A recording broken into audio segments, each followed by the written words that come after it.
You were saying before that your current licence has a, I forget the number of kilometres, but how big was it? About 2,400. And that's why you're going for a renewal of that licence? Of the total area? Is that right? That's Then why have you chosen St Peter's, which is in the middle of a city, for your exploration? Why have you done that? The bulk of the licence covers the metropolitan Sydney area. There are areas outside of metropolitan Sydney that the licence does cover.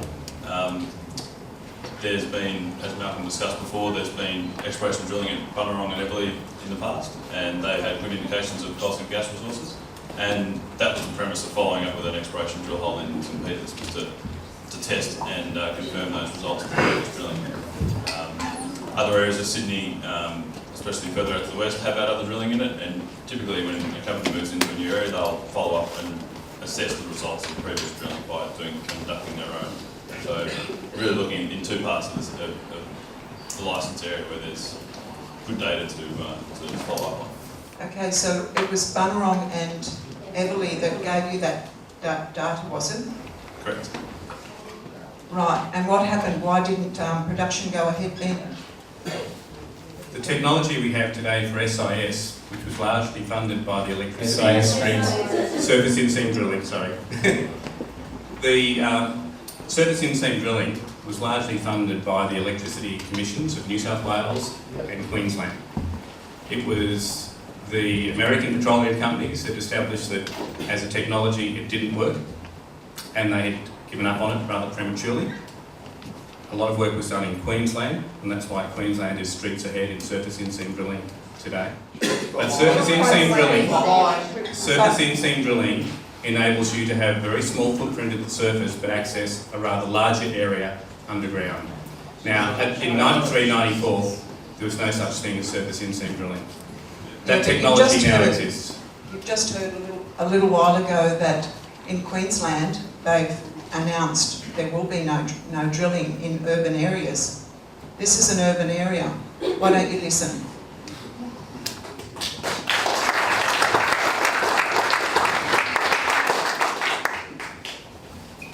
I'm sorry, I'm going to have to go. The meeting was originally planned I have a from question before you 6 go. to 7:30, so as I said, I've got a flight to catch and I've got commitments tomorrow. But I just want to repeat a few things and say a few things. Again, I appreciate the concerns. I appreciate the fact that you've all shown up tonight.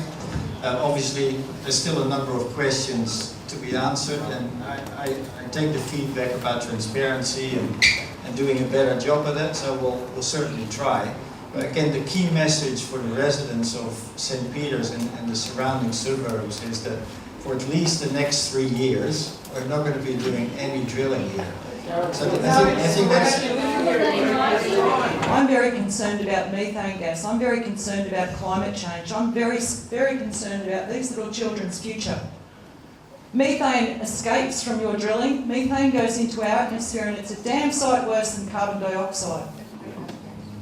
3 times worse. Thank you very much. 172 times worse. Sorry, 172 times worse. We don't need this in a local suburb. I'm a Sydney resident. Is the water that comes from our bores now going that's watering Centennial Park, that's watering the Australian Golf Course, that's watering the Lakes Golf Course, that's watering the bowling club at East Lakes, is that going to be safe to spray into the air? Why can't you people diversify? Why can't you go into solar and wind? Why is it our planet when there's no need and no reason? I want to know if you could tell us what percentage the St. Peter's mine represents in terms of your New South Wales plans, in terms of either revenue or production or some other expression of a percentage of the importance that it has. But obviously it's an exploration bill, so I cannot say anything sensible today about potential production.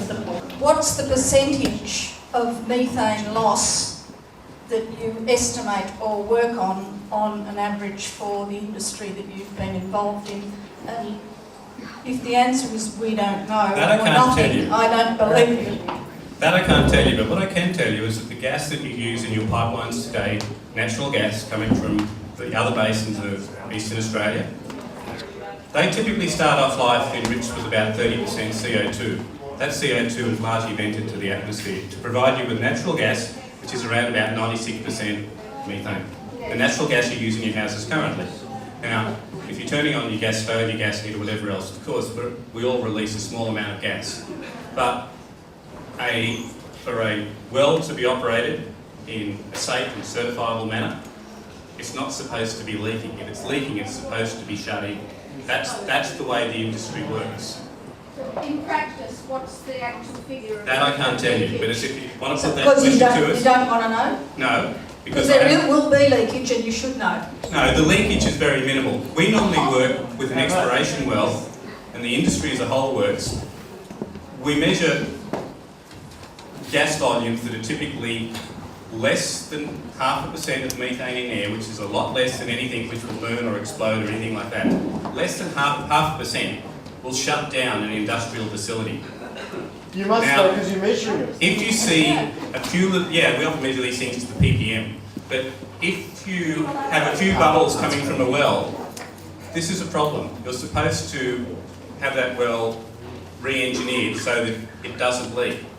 But the gas companies don't like it leaking and you don't like it leaking. It's not a thing which works. But when you have to clean up gas, as all the gas that we use in our lives today has to be cleaned up before it can be used. When I say cleaned up, maybe they're getting rid of water vapour, maybe they're getting rid of CO2. Those sorts of gases, when they're cleaned up, yeah, there are some gases, there's some methane lost into the atmosphere with the natural gas that you burn today. But we all rely on natural gas because currently it's our lowest impact fuel that we can work with. Methane is just natural gas under another name. Malcolm, you said that it was important that the community were involved, and you said that if the community accepted this, that it would go ahead. Now, the other side of that is that if the community say we do not want exploration because we do not want production, and we feel this is all far too close to our homes, you accept the other side that you would not go ahead if the community tell you we don't want this.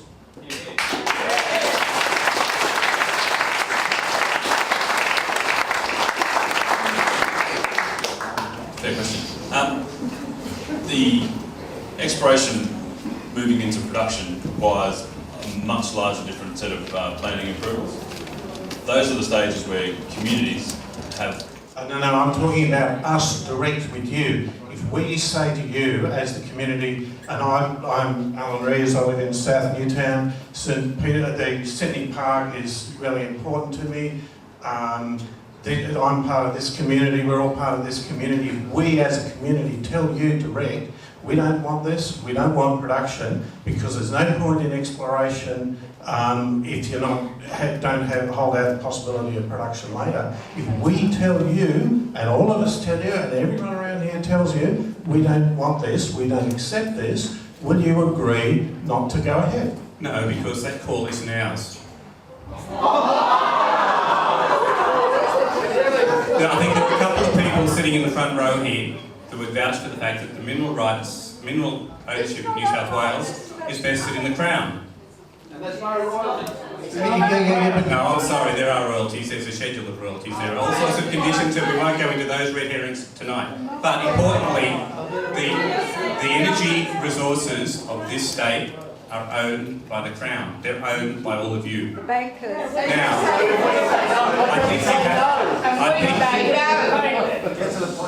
You haven't answered the question, because I'm not asking what the government would do or what another exploration company or mining company would do. I'm asking what you would do.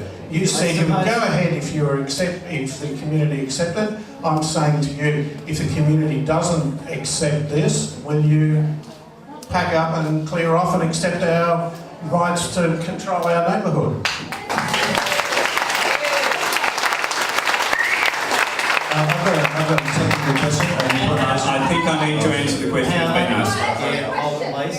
Yeah, we'll let him answer the question. I'm going to cut the microphone when I answer the question. Now, look, importantly, we need to find out what those resources are. If we know what the resources are, a logical decision can be made.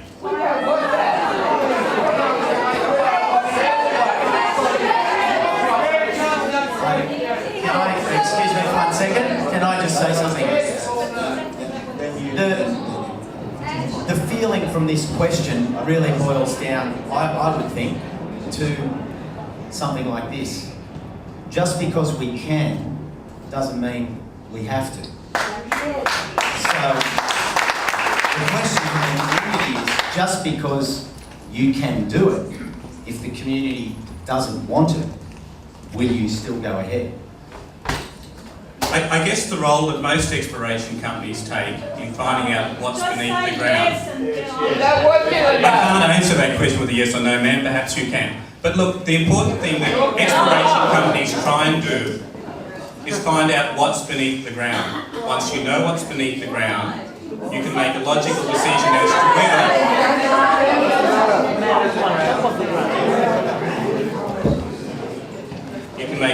decision as to whether it's worth worrying about or not.